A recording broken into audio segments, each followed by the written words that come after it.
в масках, свет, дым и загадочная музыка. Каждый элемент здесь обретает магическую силу. Сценические костюмы словно оживают, создавая атмосферу, где реальность и фантазия переплетаются. Сны города Пицунды – это больше, чем представление. Это путешествие во времени и пространстве, где каждый шаг раскрывает новую грань истории. Этот иммерсивный спектакль-экскурсия стирает границы между артистами и зрителями, превращая из наблюдателя в активного участника, где каждый момент становится частью чего-то большего. Однажды, когда пан играл на свирели, прилетела нимфа Питис.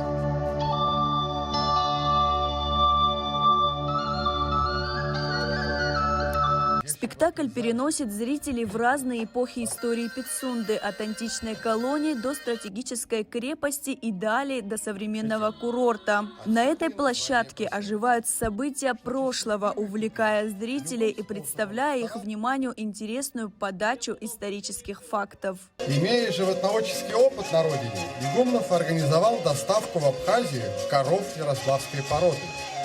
Но все же основные силы сосредоточил на садоводстве. Баржами Игумнов возил с Кубани плодородный чернозем, выписывал саженцы культур, которых в тех краях прежде не знали.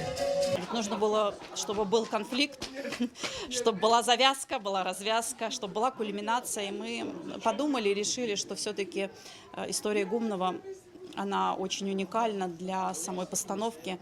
И вообще в целом про историю Алахадзы, ведь этот поселок находится совсем недалеко от Пицунды. Стихотворение, которое звучит в нашем спектакле, стихотворение Баграта Шинкуба, то, что читает Игумнов, вообще его путь к счастью и его переосмысление жизни, начиная с конца XIX века Москвы, и как он оказался здесь, в Абхазии, и то, как его принял народ, и как он решил уйти все-таки ближе к простому народу, к общению простому народу, к плодородию, к земле. Наверное, это и спасло его, и трансформировало. Он захоронен здесь, и вот мы решили вспомнить о том, что был такой купец. Премьера спектакля состоялась в кафе-баре «Парус», расположенном на крыше одного из корпусов курорта. Выбор этого места не случайен, ведь оно связано с историей. В советское время здесь было многолюдно и весело. Саксофон, живая музыка – все это создавало атмосферу, в которой хотелось проводить свободное время. И мы очень долго думали, как же мы можем бар «Парус», казалось бы, бар адаптировать под сценическое действие. Но нам это удалось. У нас есть несколько декорированных зон здесь, есть курортная зона. Мы собрали архивные материалы именно курорта Пицунды.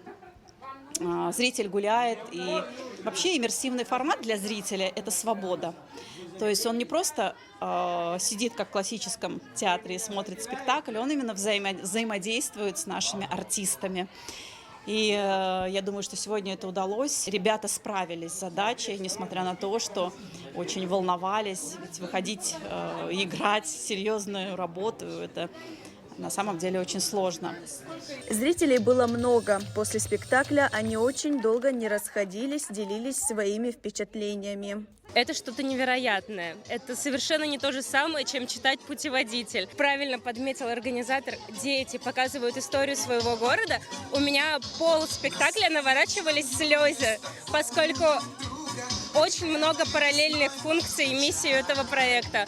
Но если отбросить все эти формальности и условности, то это просто что такое нечто, куда погружаешься, и даже страшно аплодировать, чтобы не нарушить вот эту вот нить, которую дети построили и натянули. Что-то невероятное, у меня слов нет, поэтому я припиралась, чтобы дать отзыв. Но это невероятно талантливые люди. Мы совершенно случайно сюда попали, и я максимально счастлива, что мы оказались именно в этот день, именно в этом месте. Я считаю, что этот формат нужно выносить на широкую публику. Это нельзя прятать. Вот я в восторге. Где я сегодня побывала, у меня вот мурашки до сих пор. И это сделано, мы ходим на театры, да, у себя, но там играют профессиональные актеры, а здесь играют дети, которых подготовили педагоги за какие-то 2-3 месяца. Это реально, это же история. Вот мы ездили по экскурсиям, да, мы везде ходим, читаем, но сегодня мы узнали Вот мы хотели еще съездить на дачу Сталина. Да зачем это все нужно? Я увидела все здесь, все вживую. Это в России нужно показывать, чтобы вообще это низкий поклон всем организаторам. В общем, театральное представление мне очень понравилось. Я уже была в Гагре. Игра актеров очень интересная, постановка очень интересная. Проведение подобных мероприятий планируется на регулярной основе, отметила автор проекта, режиссер Владлена Цвижба. Стоит отметить, что к постановке данной театрализованной экскурсии готовились с мая месяца.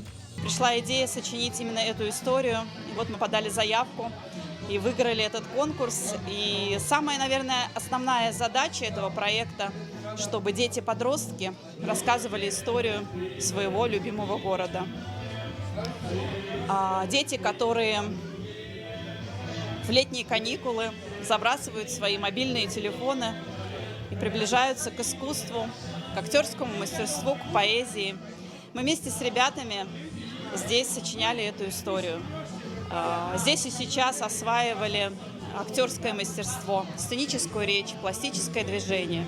«Сны города Пицунды» – это аналог проекта «Сны города Гагры», который уже 3 года работает в летнем театре Гагры. Проект реализован при поддержке команды Абхазии в рамках конкурса «Гостеприимная Абхазия». Лаура Капш, Адам Арджиня, Абхазское телевидение.